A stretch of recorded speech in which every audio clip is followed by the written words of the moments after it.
So yes. So I'm just gonna remove the doodle you made there.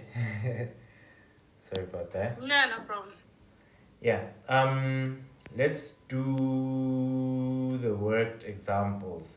So we did go through the proof. I did mention that it kind of gets examined at times. Um, but let's do worked example. Did we do 11? Oh, sorry. Can you?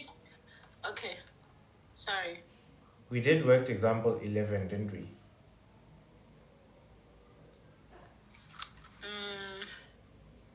Page banu 11. Worked example 11 is on Ngicabanga ukuthi page we're on. 32. I'm trying to flip. Page? 32. How?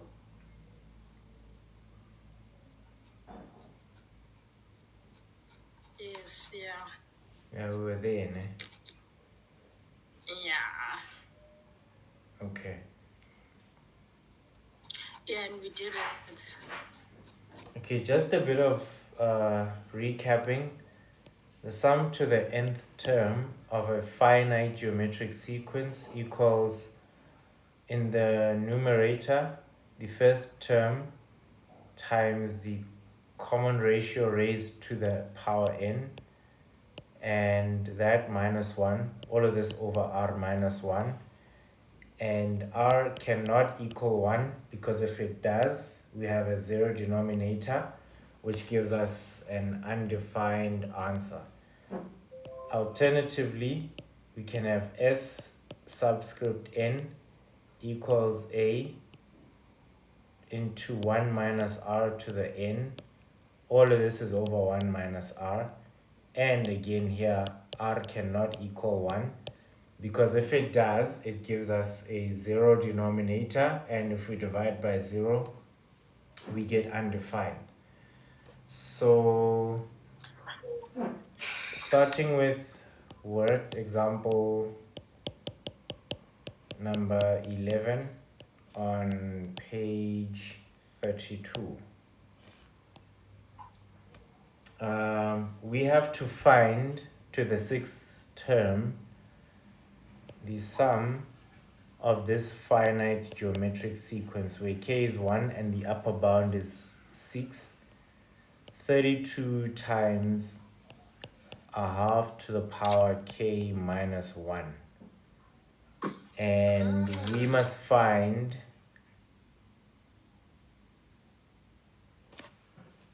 the sum to the sixth term for this. So we'll start off with k equals 1 because that's where we start, right?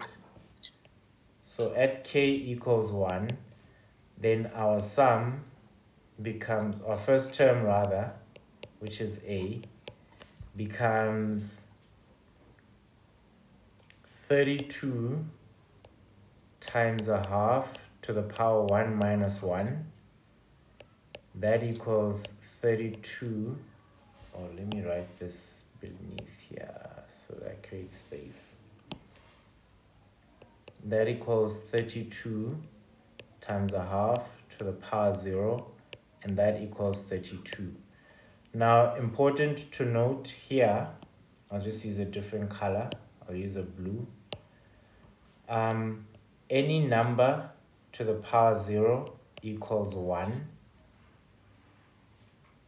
And this also equals a to the power 1 minus 1, etc. So in any case, just keep that as a mental note for now. Because I understand maybe your knowledge of exponents might be limited, and if it is, then just keep this in mind. It's a very important thing to know. So that is why this here answer gives us 1. So term 1 is 32. I'm just going to divide the page like this. Term 2 is going to be 32 times a half to the power 2 minus 1. And this is where k equals 2, right? This gives us 32 times a half to the power 1, which is 16. It's 16 because it becomes,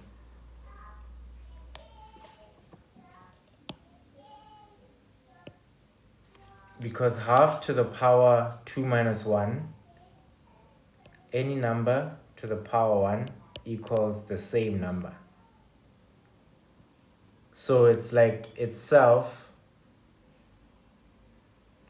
a power, it's like how many times a number multiplies itself. So if it multiplies itself 0 times, then it's just itself. If it multiplies itself 0 times, it equals, okay, maybe I'm mixing up the wording. But what I want to say is, whenever you raise a number to the power, if it's squared, it multiplies itself by itself.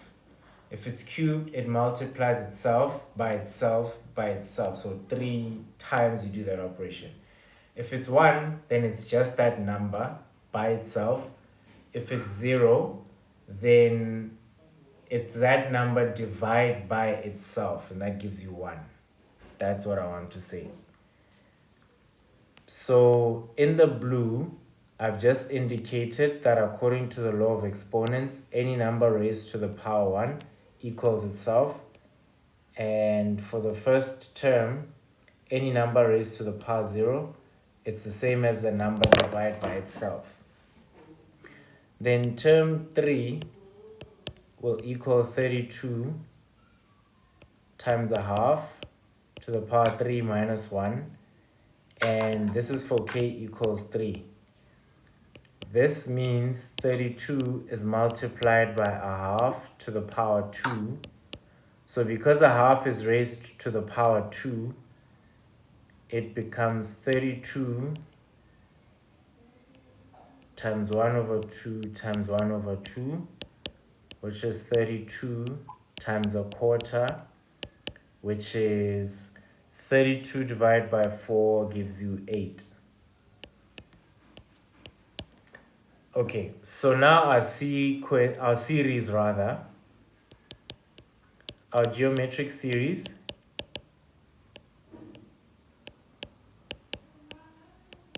is 32 plus 16 plus 8 plus, and so on.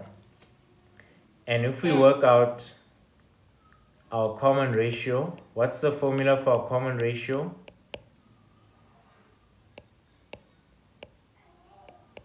Are you still there?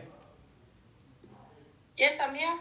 Okay, what's the formula for a common ratio?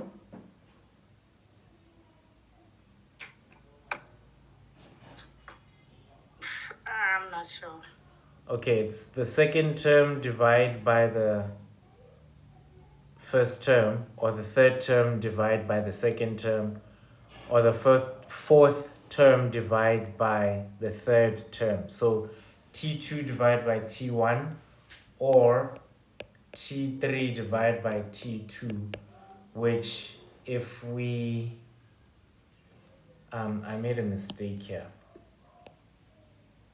It's supposed to be T2, which is 16, divide by 32.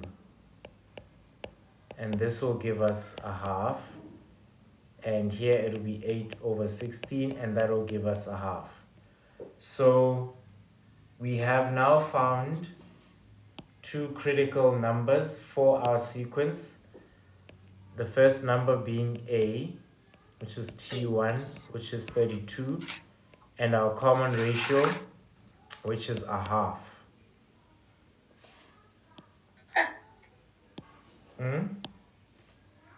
No. Okay, so now Why is that it we not have 8? Oh, it's a ratio. It's a ratio, yes. It's a ratio. So now we have got n, it equals 6. We've got our first term, that equals 32. We've got our constant ratio, that equals a half.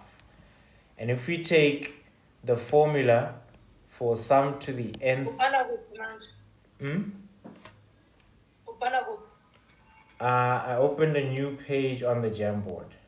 So this is page 1, Oh gosh, I have to follow. and there's page 2. Okay, yeah. So Yeah.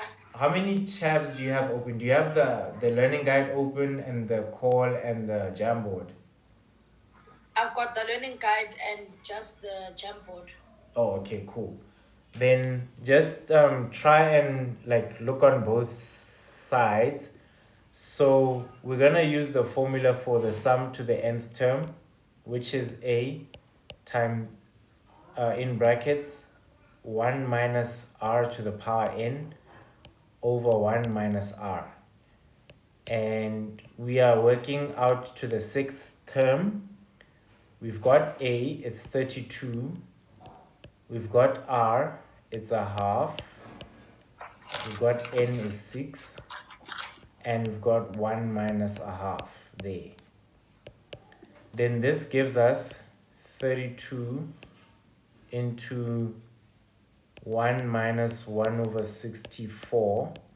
Because if you take a half and you raise it to the power 6, you get 1 over 64. And this is all divided by a half.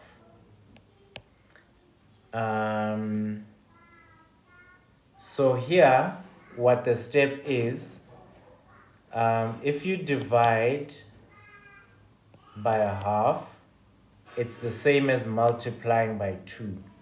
So when you have a fraction a over b, divide by c over d, that equals the same fraction times the inverse of the dividing fraction, right?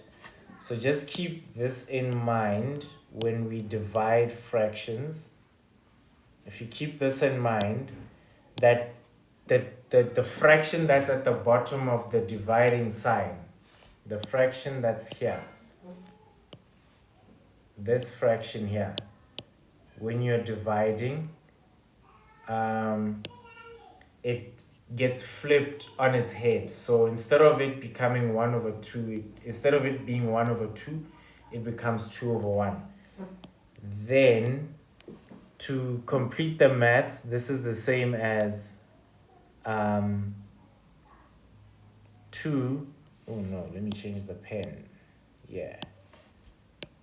So it becomes 2 times 32 into 1 is the same as 64 divided by 64 minus 1 over 64. And this is what gives us 63 over 64 times, I guess, another 64. And this gives us 63. So when we add all of these terms from the first term 1 to the sixth term, 32 times a half to the power k minus 1, then we get a final answer of 63. So if we add the first 6 terms of this series, we will get 63. And we can check that because we have 32 plus 16 plus 8 plus times a half, that would be 4 plus 2 plus 1. So 1, 2, 3, 4, 5, 6. So if we add these numbers, how much do we get? We get 48, 56. If we add, let's add these numbers. I just written them down here in the red. 63. We get 63, right? Yeah. And this is exactly what that means. So what this whole process teaches us is instead of going this route of writing out all the numbers from 32 to 1, we can just short form that notation to this equation down here by applying this method here. This is the same as that over there. All right, so let me just quickly do something with you, a short exercise on fractions. Um, if we have 1 over 2 divided by a quarter, this is the same as,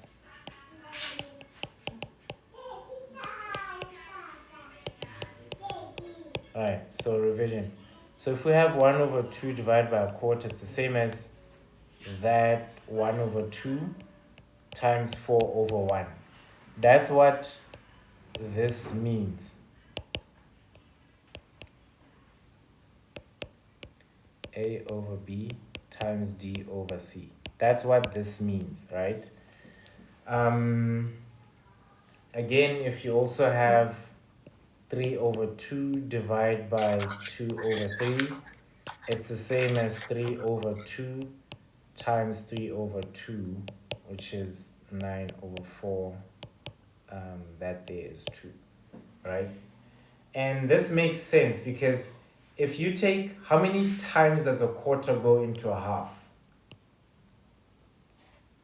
5. It goes in twice, right?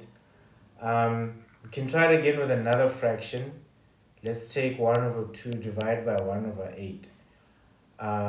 This is the same as 1 over 2 times 8 over 1, and that gives us 4. How many pieces of 8 go into pieces of half?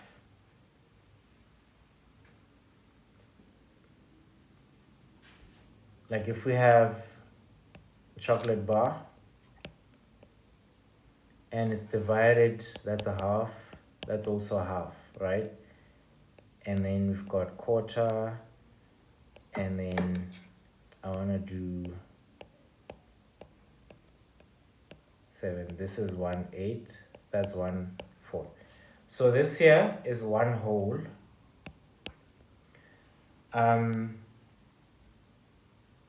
If I'm going to have 1 divided by a half, that's 1 over 1 times 2 over 1, and that's 2. So that just shows you how many times a half goes into 1. Yeah. You follow me? Mm-hmm. Then in the same line of thinking, how many times does a quarter go into 1? So it's 1 over 1 times 4 over 1, which is 4. So you get 4 quarters, 1, 2, 3, 4, going into 1. And if you're going to do the same calculation for how many eighths go into 1, it's 8 pieces go into 1. So if you're going to do the same math to divide a half by an eighth, then your answer is 4, because in the 1/2, you get 4 eighths. It's twice. Yeah. You get it? And then a quick reminder on exponents. Quick recap on exponents. Right. So any number to the power 0 is 1. And this is because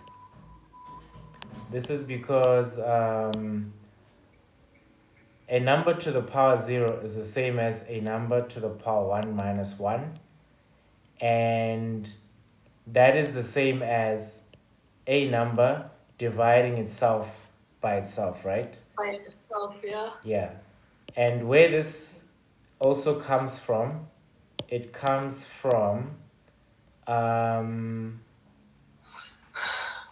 when we have exponents, the simple laws of exponents are that a number multiplied by another number is the same as the exponents adding up, right? So that means a squared times a would be a squared plus a to the power 2 plus 1. This is not supposed to be 2, it's supposed to be a squared, sorry. Then this would be a3, and you can do this for a n times a, it'll be a n plus 1, right? This is adding powers or exponents, which is the same as multiplying bases. Yeah. Right. And then there's also subtracting powers or dividing bases, right?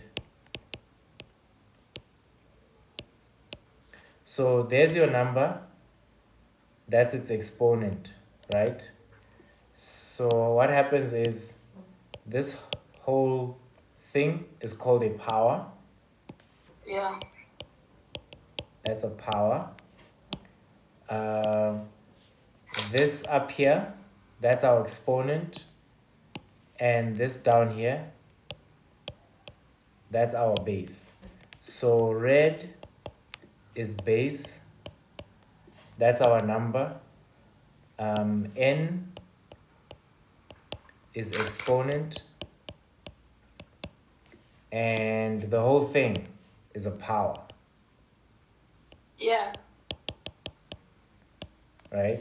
So in doing the math, when we subtract powers,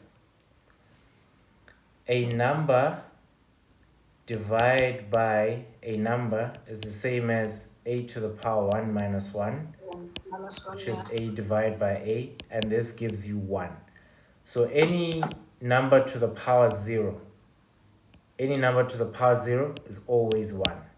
1.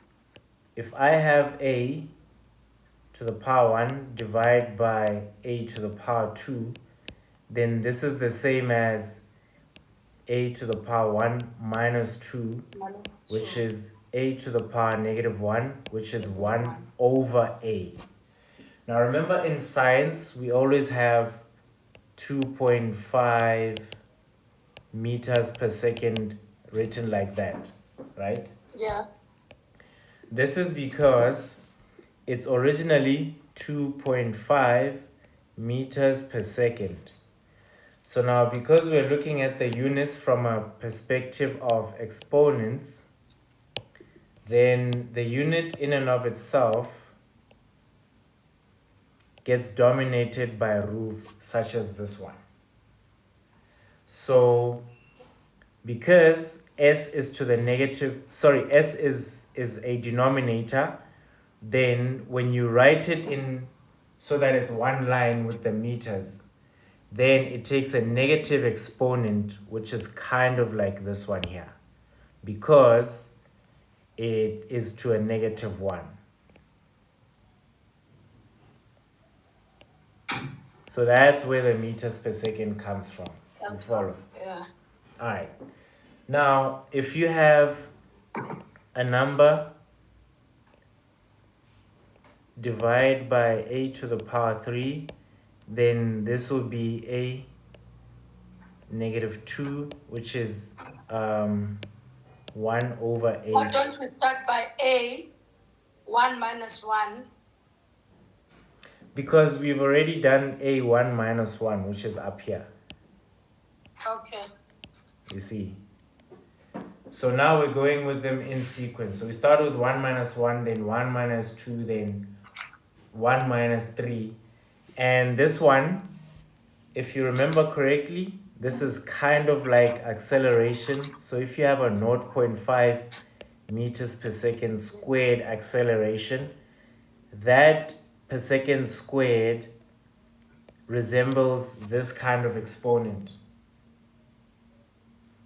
Because originally it was 0.5 meters per second squared.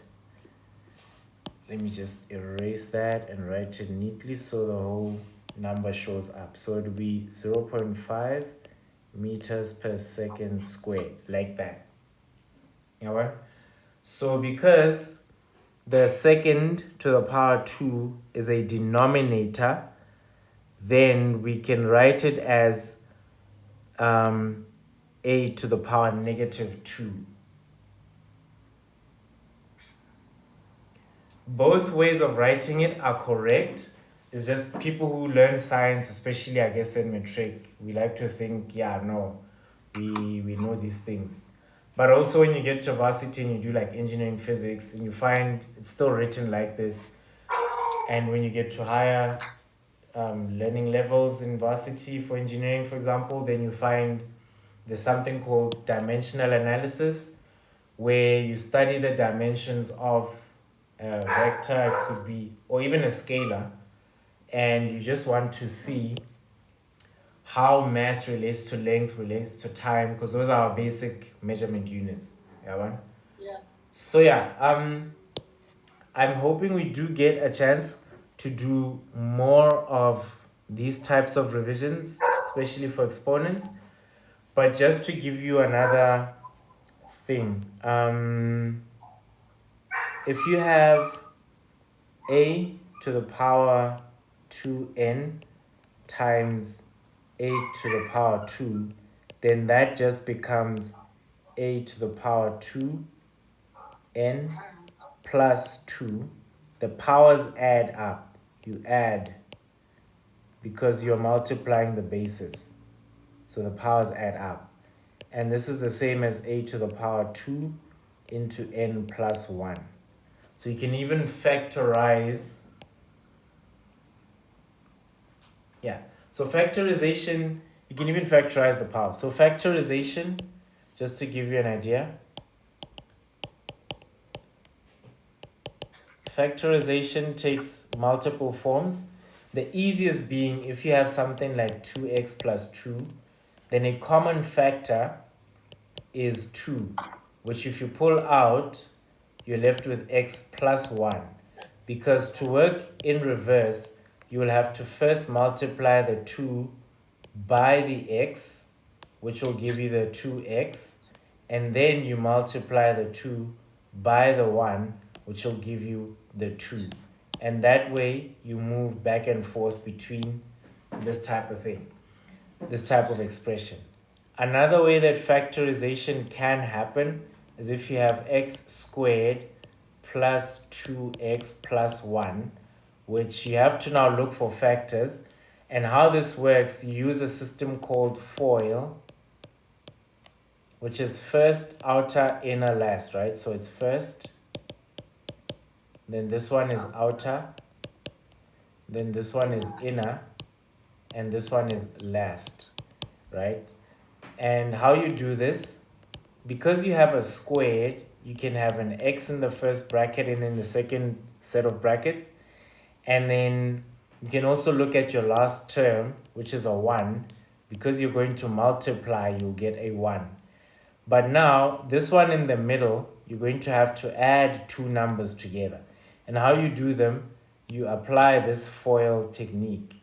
How you apply it, you say first, I multiply the two x's to get x squared, and then I multiply the x with the first one, plus 1x. So maybe let's make that positive because this sign is also positive. And then the second thing you do is you do the inner ones. If you multiply that one with the x, you get another 1x. And then if you multiply the ones together, you just get a 1. And this gives you x squared plus 2x plus 1. Yeah. So these are the types of ways that factorization can happen. Why wouldn't we continue the sum after this? Okay, so here we can't continue the sum after these because each of these terms is unlike the other. So x squared has got a power 2. Does 2x have a power next to the x? No. It only has a coefficient of 2, right? And you can even look at the 1. Does the 1 have any number? Does it have rather an unknown like x multiplying it? No. It doesn't. So that's why we can't add these further. Those are the limits. Okay. Yeah. So there's this meme that shows Daniel Radcliffe walking like a whole lot of dogs, right? And he's holding like a cigarette in the one hand, and in the other hand he's got like a whole lot of leashes with which he's controlling the dogs, right? And on him they caption him mathematics. And each one of those dogs is physics, chemistry, psychology, to show that all the reasoning that you have in each of these subject matter starts first and foremost with maths. And the reason for that is because maths sort of gives you a way of thinking where if you have a limitation, you have every right to use any math trick that you've learned from when you started doing math, but you have to observe the limitation and not work outside of it. Now, I'm bringing that to your attention because for this particular expression, our limitations are the powers 2x. So here we've got x to the power 2, here we've got x to the power 1, and here we've got x to the power 0. When it comes to addition, we can't add them. But if they were being multiplied, we would add the powers. So if it was x squared times 2x times 1, then we'd have x squared times 2, or rather 2 times... Page 6. Hmm? Okay. No, I'm just following with the writing. I thought you moved on to the next page. Oh, no. I'm just explaining. It's just I want to, Okay. share what I'm thinking of this. If we were multiplying, right? Then we'd have x squared times 2x times 1. Then we would have x squared times 2x to the 1 times 1x to the 0. And this would be, we could have x squared plus 1 plus 0 times 2, and this would just be 2x cubed if we were multiplying. But since we are just adding, then we can't go further than that. Yeah, so the limitations on addition and subtraction are very basic, so basic it's frustrating. Like, just because you have a plus sign, you can't go further than a certain level. But if you have multiply, then you can step into some boundaries somehow. But you have to follow the correct math procedure. So not to go too far explaining, let's just do this one, worked example 12.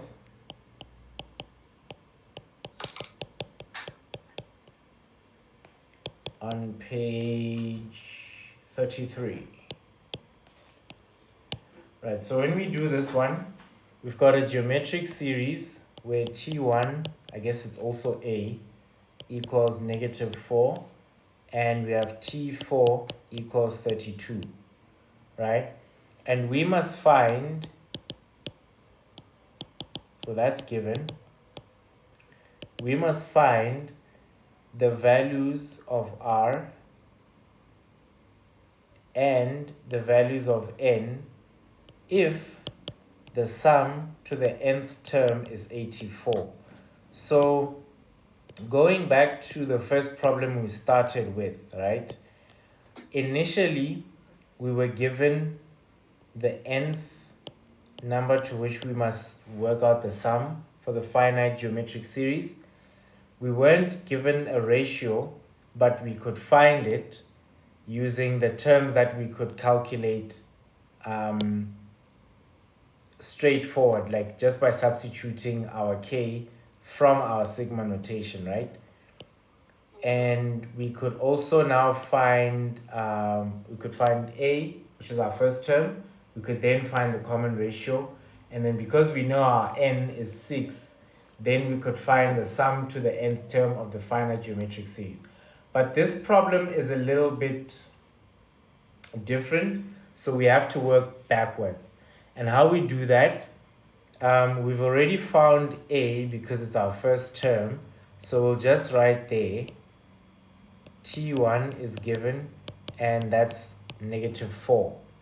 Now we know that our fourth term is a r, or rather, if we recall this formula, t to the n equals the first term times the constant ratio to the power n minus 1, right? Therefore, if we have the fourth term, which equals 32, then this must equal negative 4, which is our first term, and this must be multiplied by r to the power 4 minus 1, right? We're gonna divide, okay, so let me just write this out neatly. So we have negative 4 times r cubed equals 32, right? So now what we can then find is divide both sides by negative 4, so that 32 divided by negative 4 equals negative 4 times r cubed divided by negative 4. These divide into each other to give you 1, and this gives you, into 16 is 4, so into 32 is negative 8 equals r cubed. Now, the nice thing about odd numbered exponents is that if you have a negative sign, that totally checks out. You can work that out and you won't have a problem. It only becomes a problem if you have a a negative sign and your exponent there is even numbered. Then that becomes a problem. Okay. So for example, we can't find the square root of negative 4. We can't find that because if you take 2 and you multiply it by 2, you will get positive 4. And even if you take negative 2 and you multiply it by negative 2, you'll also get positive 4, right?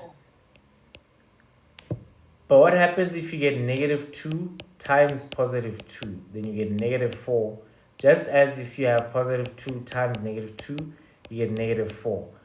You can't apply square root here because there isn't any possibility of this in the natural numbers, in the real number system. Let me put it like, in the real number system, there isn't a possibility of multiplying two numbers that would give you negative 4, and one of them would be a, like, how do I put it? To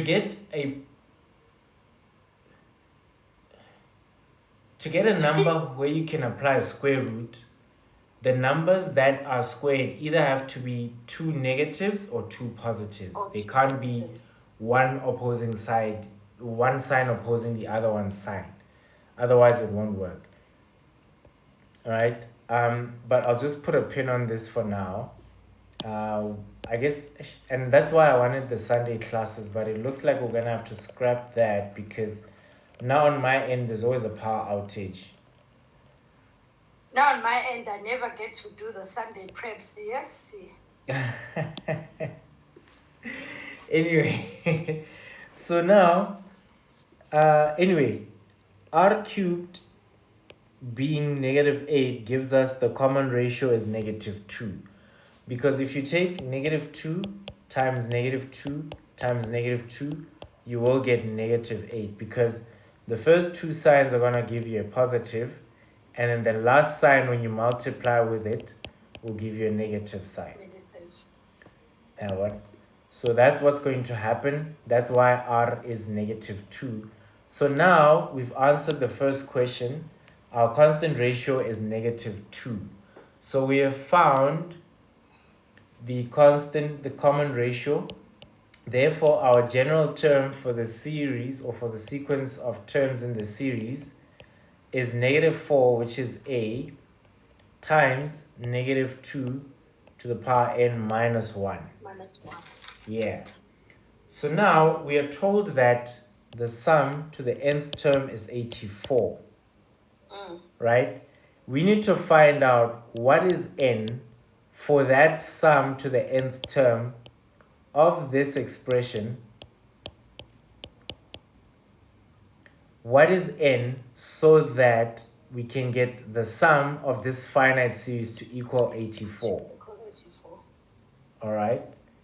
And we will now substitute. We've got a, which is negative 4. We've got 1 minus negative 2 to the power n over 1 minus negative 2 equals 84. This here gives us 3. This gives us negative 4. 1 minus. Now the negative 2 is still to the power n, so we don't manipulate that just yet. But what we can do is we can multiply by 3 over negative 4 on both sides of the equation, so that 3 times 84 divided by negative 4 equals negative 4 over 3 times 3 over negative 4 times 1 minus negative 2 to the n, like that. Then these give us 1, and we're just left with 1 minus negative 2 to the n equals, I don't know, 3 times 84 is how much?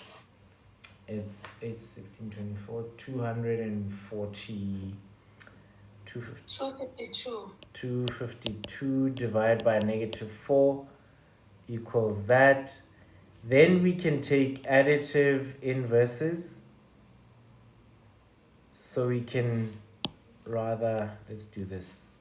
So we can minus 1 on both sides, so that 252 divided by negative 4 minus 4 over 4 equals 1 minus 1 minus negative 2 to the n, right? These two add up to 0. I'm still carrying down the negative sign here, right? Because it's the negative sign for this whole expression. That's why it follows down like that, right? Then here we'll get 248 divided by negative 4. That should be 62. Wait, what?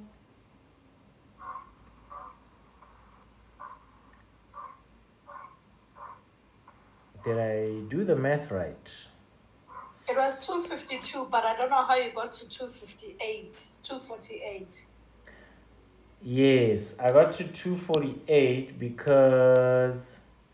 So let's do this. I want to... Let me use my calculator. So it's 84 times 3. 252 divided by 4.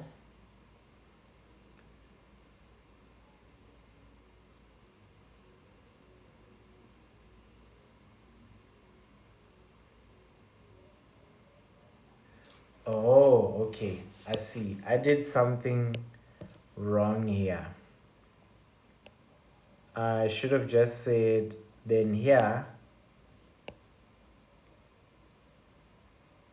I think I should just, let me do this, yeah. So it's still 1 minus, yeah, 1 minus. So this is 63, right? Then I need to now take additive inverses.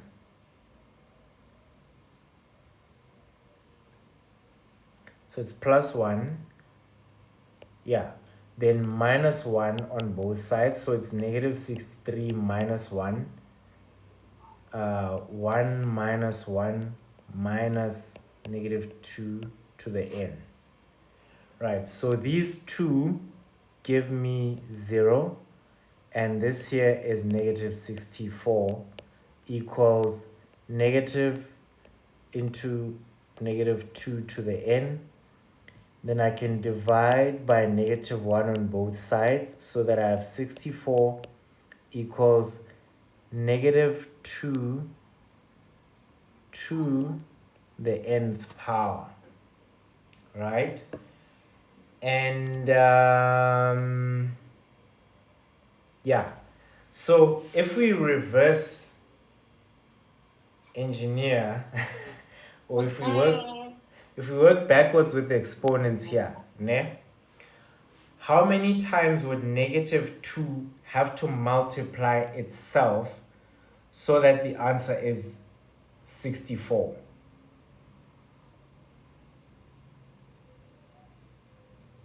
That's the question you need to ask yourself. So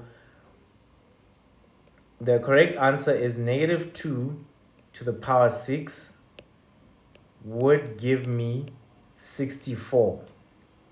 And if I say negative 2 to the power 6 equals negative 2 to the power n, then because my bases are the same, these are my bases, they are the same, I can just equate the exponents.